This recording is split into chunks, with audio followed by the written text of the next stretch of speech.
There is a force in Greek thought that even the gods cannot violate, and the Greeks called it Ananke.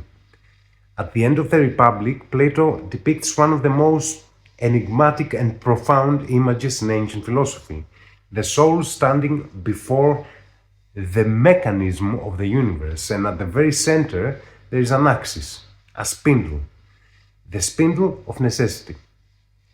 Around it, all celestial spheres revolve in an eternal motion, and the cosmos is represented as a vast revolving harmony. The fates, the mire, sing the rhythm of the cosmic order, while the celestial spheres move like notes of a cosmic melody, which is the music of the spheres. And the souls, before returning to Earth, choose their next life. And here, a deeper question emerges. What is this force? What is this force that lives at the very heart of the universe? Who is this deity that even the fates themselves appear to serve? For the Greeks, Ananke was something far more primordial than everything else. Ananke is the force that compels reality to be as it is, the inescapable power that even the gods cannot escape. She is the very law of reality itself. The concept of Ananke, necessity. The word Ananke, which means necessity, indicates the inevitable, that which cannot be otherwise. And from the same root comes the verb anangazo, derived from ana plus ancho, which means to press, to restrain, to bind.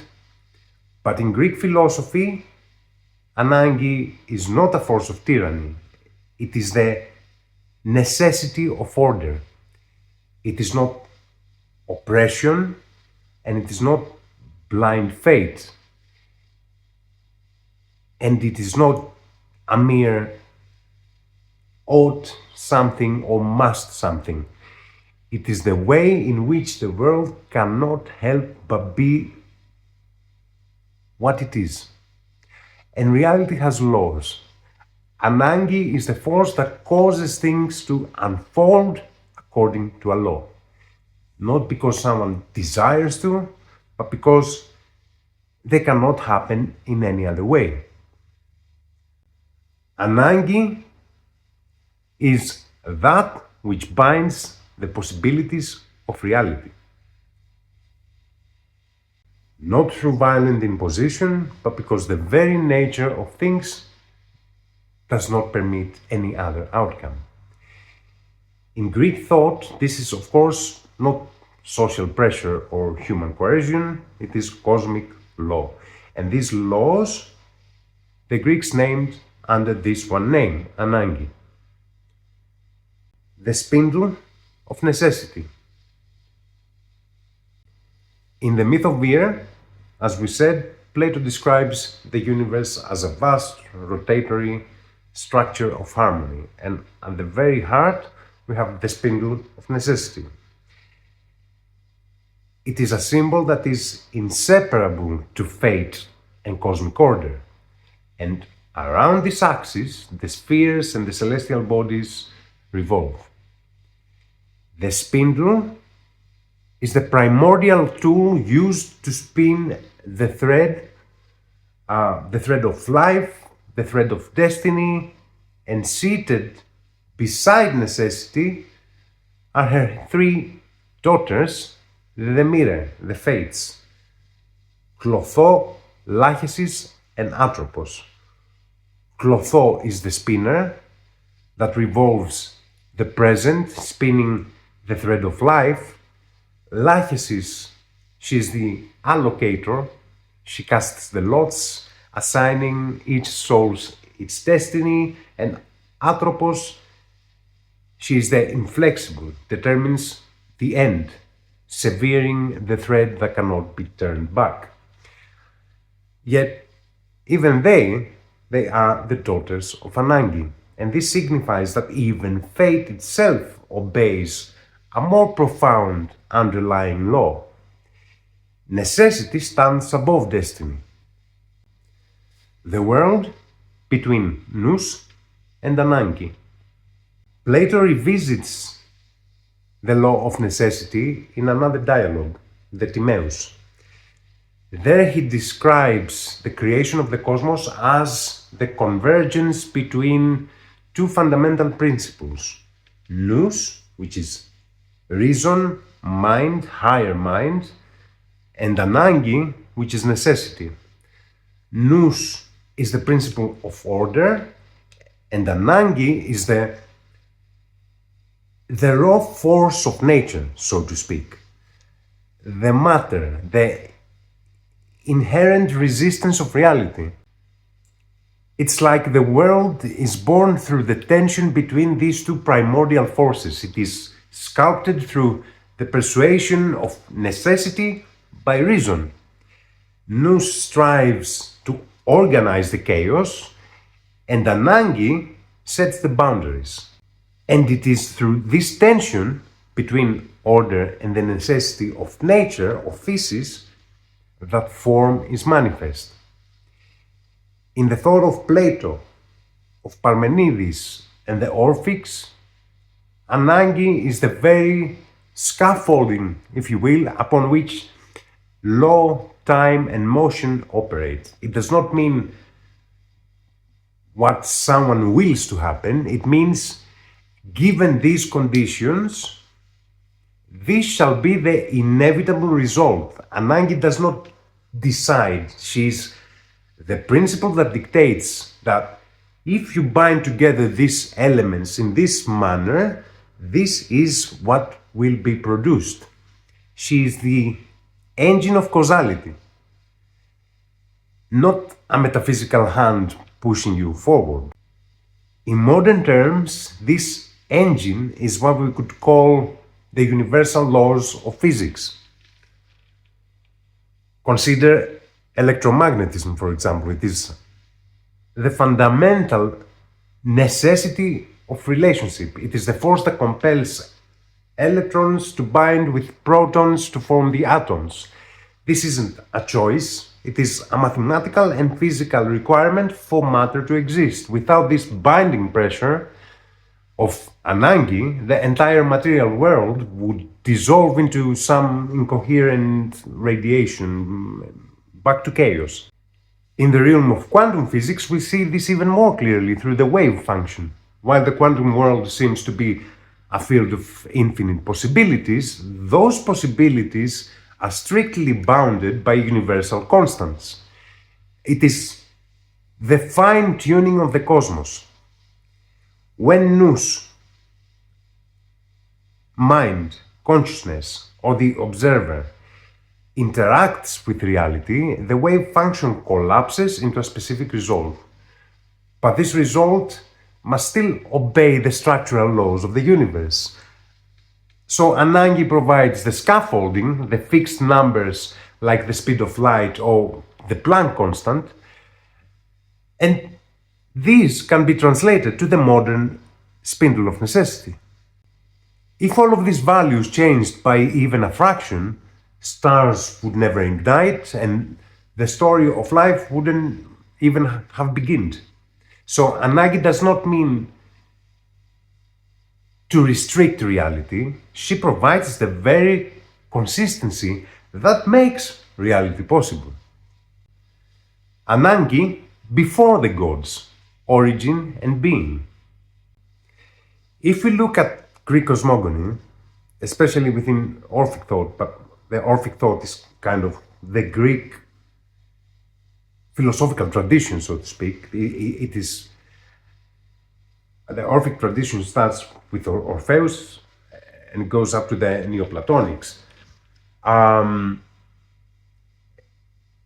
We can see something very, very extraordinary here. That before the gods existed, before the earth took form, before the heavens were stretched out, something was already there. The order that makes the world possible. It expresses the immutability of reality. No one escapes it. not because it punishes, but because no being can move outside the very nature of the cosmos. But if Ananke is the law of the world, what is the first emergence of existence? In the Theogony, Hesiod writes, «Ήτι μεν πρώτιστα chaos γένετο». First of all, chaos came to be. The word γένετο derives from the verb γίγνομαι, which means to come into being, to become. So, Genesis is to be born. Be careful here. He does not imply that someone created the cosmos, that someone created chaos. It means that chaos emerged into existence. Everything comes from the one, and then we go from the one to the many, and from the many to the one. En to pan. The one is everything.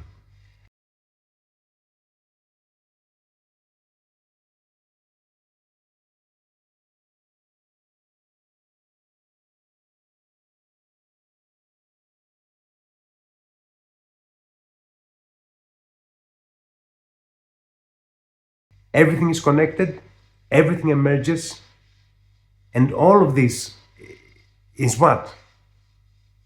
All of this is mental, and all of this is experience. And within it, we find the conscious, the unconscious, the good and the bad, the day and the night, and through this whole thing we understand what justice is, and how could it be otherwise. For the Greeks, the whole cosmos, it is a massive divine mind. Now let's visit some of Heraclitus's fragments. First one, the ever-living fire. Κόσμον τόνde, των αυτών απάντων, ούτε της Θεών ούτε ανθρώπων επίησεν, αλλά ειν αΐ και έστιν και έστε πυρ αΐζων. This world order, this cosmos, the same for all, no god nor man did create, but it ever was and is and shall be an ever-living fire, kindling in measures and being quenched in measures. Now the term cosmos signifies an ornament and order, highlighting that the universe is a structured beauty, not a chaotic void. Second, the limits, the metron of the sun. Ήλιος ουκ αν υπερβήσεται μέτρα. The sun shall not transgress his measures, his appointed bounds. Here we have the law of necessity. Because if he does, the Erineas, the Furies, the maids of justice, so to speak, of Diki, will come and find him. Third one, on waking and sleeping. Θάνατος έστιν ο κόσα εγερθέντες ωραίομεν, ο κόσα δε εύδοντες ύπνος. All that we see when awake is death, all that we see while asleep is sleep. Now here death refers to the constant flux and the deceptive nature of the material world that is perceived only through the senses. Then the unity of opposites. Ο Θεός ημέρη ευφρόνη, χειμών θέρος, πόλεμος ειρήνη, κόρος λιμός. God is day and night, winter and summer, war and peace, fulfillment and hunger. Now the word effroni means the kindly-minded one. He is using a poetic name for the night, suggesting what? Suggesting that darkness is not an absence, but a different state of wisdom. And then last one, the one and the name of Zeus. Εν το σοφόν μούνον, λέγεστε ουκ εθέλη και εθέλη ζηνός όνομα. The one and only, the wise one, is both unwilling and willing to be called by the name of Zeus, which is Xenos. The name Xenos is linked to Xen, which is to live. So Heraclitus plays with the idea that this supreme intelligence is both the personified deity of tradition, because that's how humans perceive it, but also the impersonal, biological and logical principle of life itself.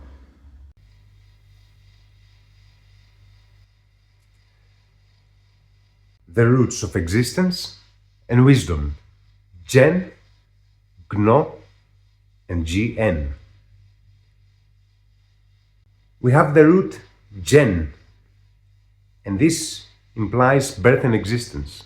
From this we have Gignome, to become, Genesis, origin, Geno, to give birth, Genos, which means a race, a nation, some kind of something, Gnesios, which is authentic and genuine. It is the root of becoming and creation. And then we have the root Gno, which implies knowledge, and from this we have Gignosko, to know, Gnosis, knowledge, Gnomi, which is judgment, opinion after knowing. So it is the root of understanding and perception. In Greek thought we have a striking convergence between these two. Genesis, coming into being, and Gnosis, coming to know.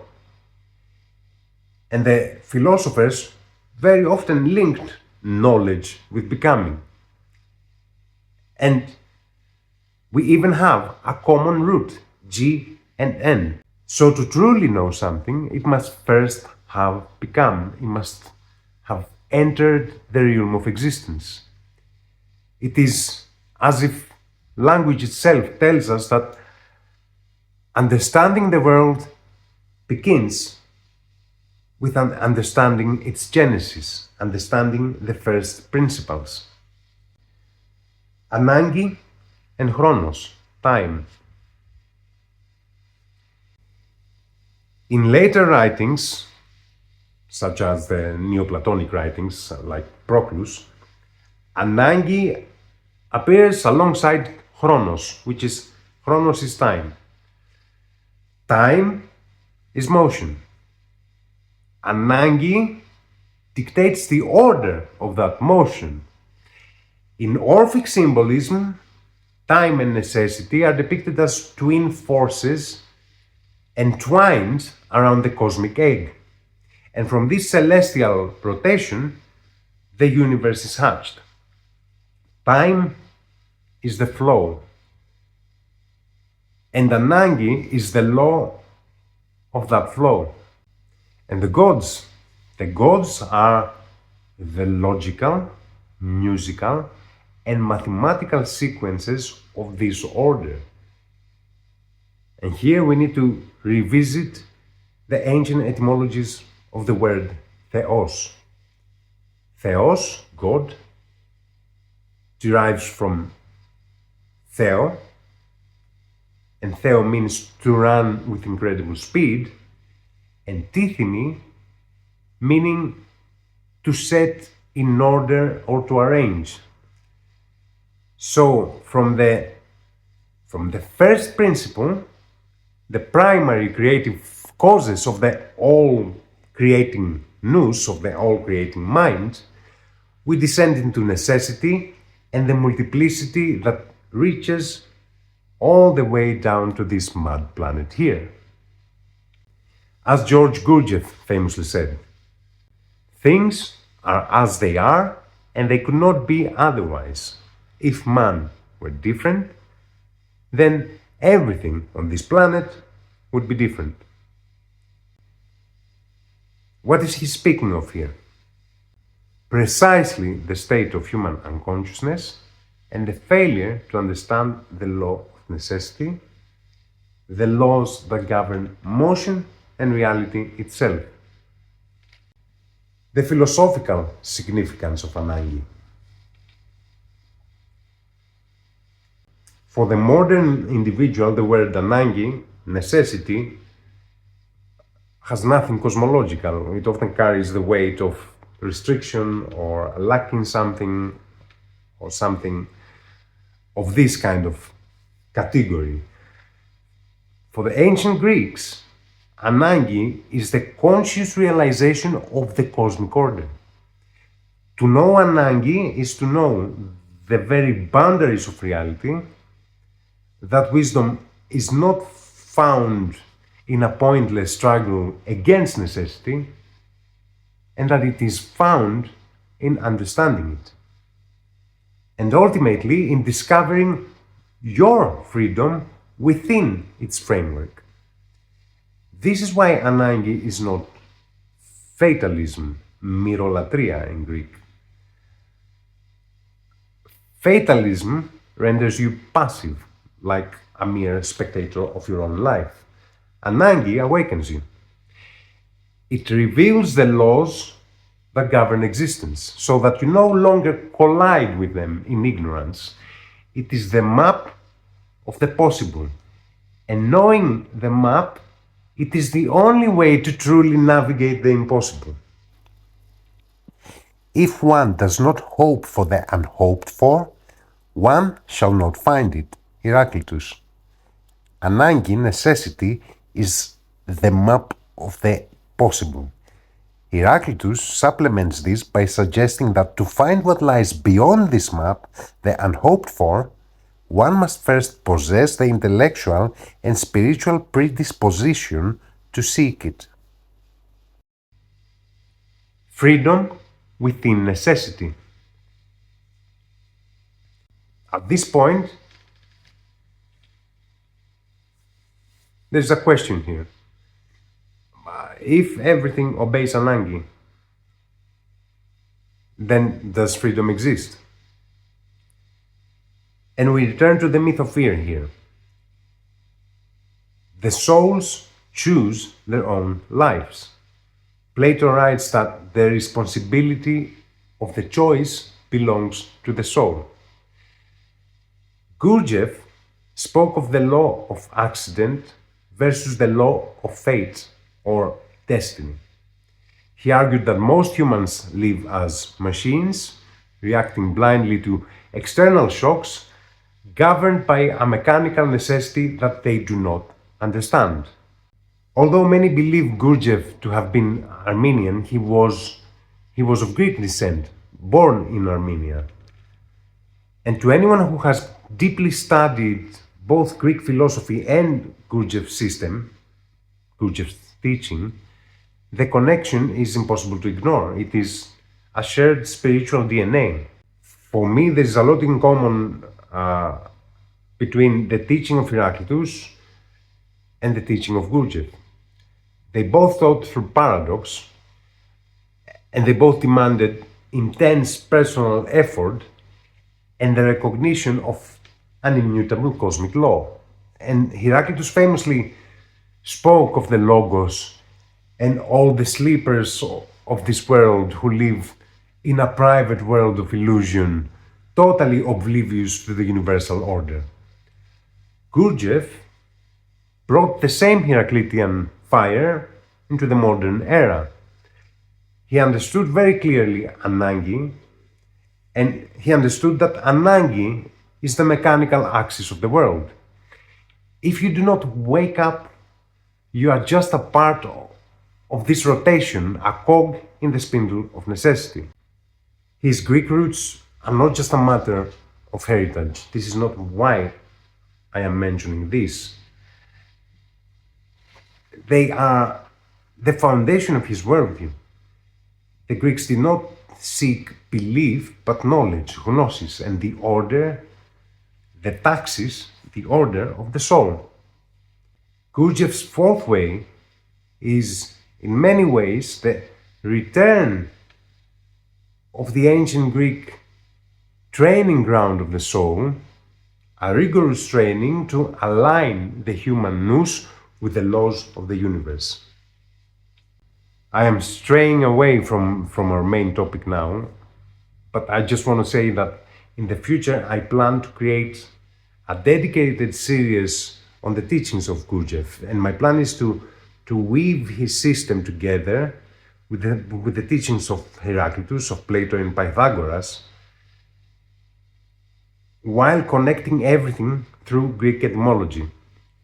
I think it will be a very interesting bridge between ancient philosophy and a practical method of modern awakening. And I believe this synthesis will offer a very unique perspective on the work of being human. Anyways, back to the subject.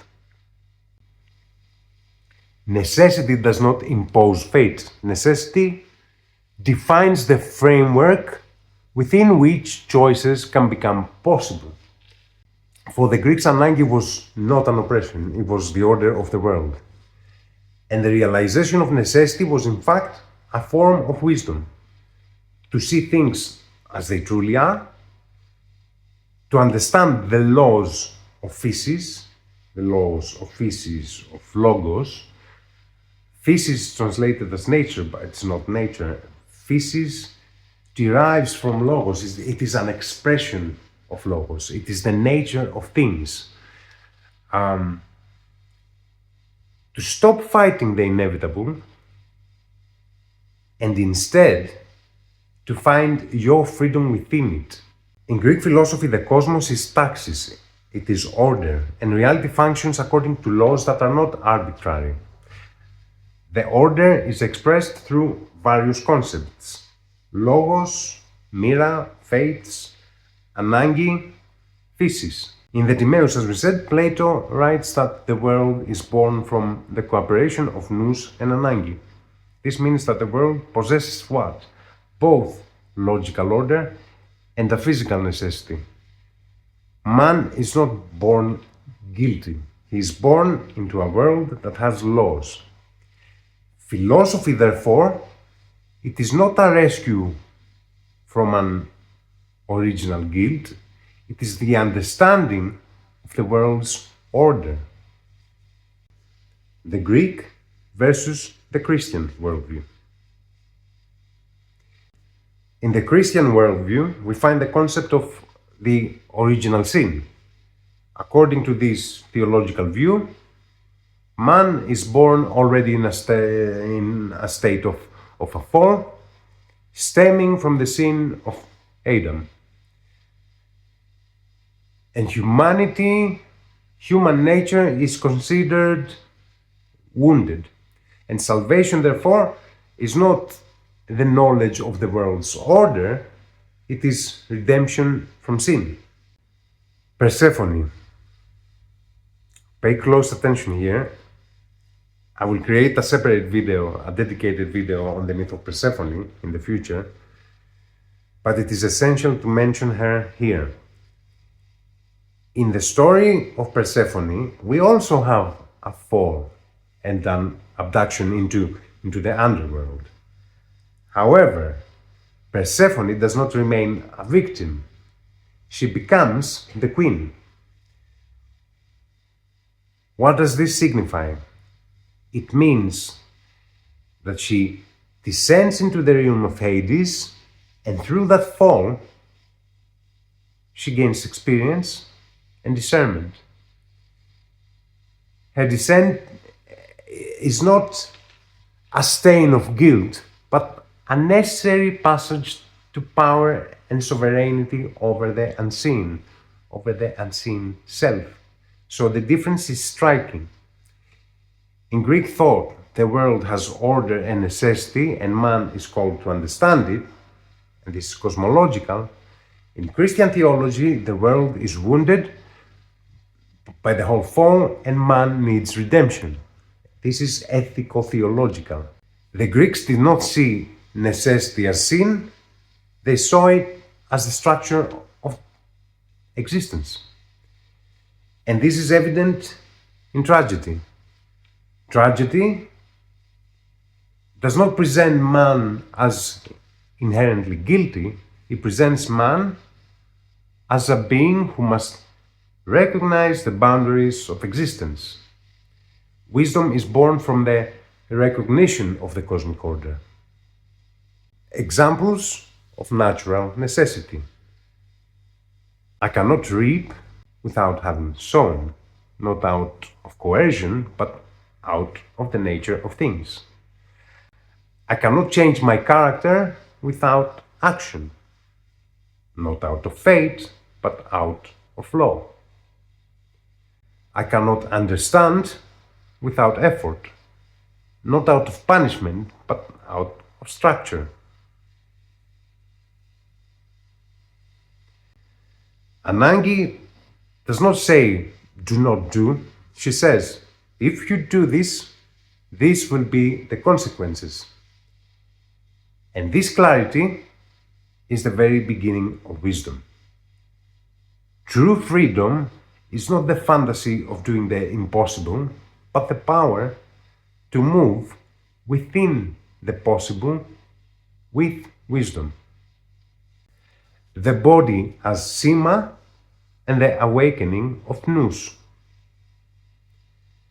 Plato mentions a very ancient Orphic etymology that Soma is Sema, but the body, the Soma, is like a sign, a Sema, or a tomb of the soul.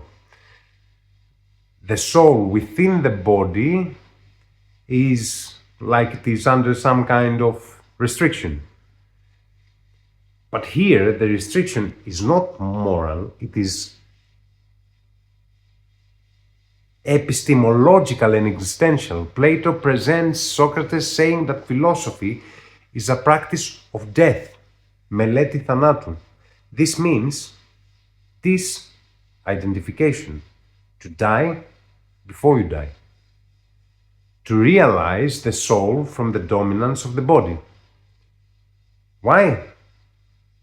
Because the body brings sensations, desires, passions, confusions, and all of these cloud pure knowledge. In Plato, the body is not evil by nature, it is part of the cosmic order. In the Timaeus, the world is described as Callistos and Aristos, the most beautiful and best possible world.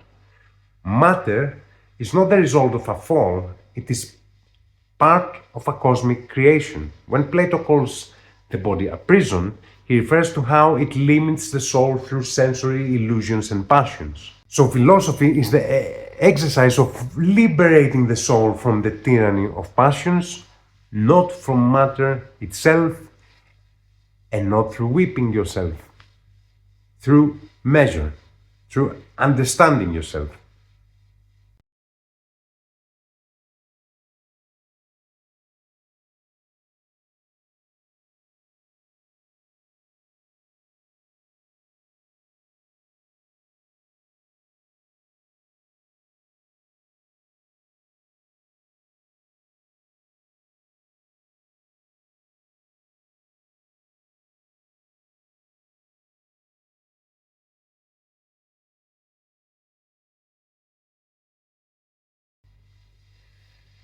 The meeting of Nous and Ananke.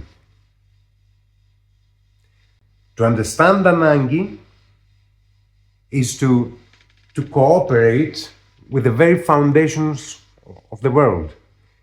Necessity is the pressure that creates motion. It is the force that impels things toward one another to create a relationship. Because without relationship, There is no cosmos, no order, no harmony, no disharmony, no nothing. But to start perceiving this order, one needs another power, Nous. And in ancient Greek philosophy, Nous is the highest faculty of the soul, the ability to directly perceive truth and order. It is not just logic or reasoning. It is the power of immediate understanding. The Stoics linked the human Nous to the logos of the universe. It is our own little spark of cosmic reason. How does one find their Nous? The Nous is already there, but it is covered by the noise of impressions and identifications. Nous begins to be perceived when the inner noise subsides, when one begins to observe their thoughts, their reactions, their desires, without identifying them. And this attention is the beginning of the awakening of the Nous. Nous functions when one begins to distinguish between the essential from the trivial, the true from the apparent, and the necessary from the superfluous. And then one starts to gradually see the order of the world and the necessity of things. On the sovereignty of Nous. Τάχιστον Nous δια παντός γαρ τρέχει. Mind, Nous, the higher mind, is the swiftest of all things, for it runs through everything. Θαλής of Miletos. Πάντα χρήματα ειν ομού. Ήτα ο Nous έλθον αυτά διεκόσμησε. All things were together in chaos. Then the mind, the Nous, came and brought them into cosmic order, diakosmisis. Note here that the term diakosmisis implies not just sorting, but the creation of a beautiful ordered system. Πάντων Nous κρατεί. Mind, Nous, holds dominion over all, αναξαγόρας. Καθαρόν αν το νουν έχεις, άπαν το σώμα καθαρώσει. If you keep your mind, your Nous, pure, you are pure throughout your whole body, επίχαρμους. Nous ορεί και Nous ακούει, τα άλλα δε τυφλά και κοφά. It is the mind, the Nous, that sees, and the Nous that hears. All else is blind and deaf. Plutarch. What Plutarch is saying here is basically that the sensory perception is meaningless without the conscious presence of the Nous. Άγρυπνος έσω κατά νουν, συγγενής γάρ του αληθινού θανάτου, ο περί τούτον ύπνος. Be ever watchful in your mind, be alerted, for the sleep of the mind is kin to true death. Δημόκριτους. Ο νους σου δε παρών αποδημεί.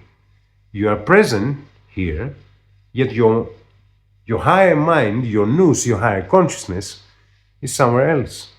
Αριστοφάνης. Ο Nous γάρ ημών εστίν εν εκάστο Θεός. For our mind, our Nous, is the God within each of us. Menander. Incarnation as a cosmic cycle of learning. In the myth of fear, before the soul is incarnated, as we said, it chooses its own life. This signifies that incarnation is not merely a form of punishment, it is an integral part of cosmic cycle of experience and learning. The soul enters the body, it lives, it gains experience, and it returns. When Plato states that the body is the prison of the soul, he does not imply that the world itself it is evil, and this is a common misunderstanding about Plato's demiurge. He means that the soul, while within the body, exists under the laws of Physis, of nature, and under the dominion of Ananke, of necessity. Philosophy, therefore, is the profound effort of the soul to remember its true nature while navigating this world. Ananke is perhaps the most enigmatic deity in Greek thought. If we look Greek cosmogony, Ananke is almost the very point where existence itself starts. She's not a form, she's not a persona, she's the very law of reality itself. The force that impels the universe to move according to an order.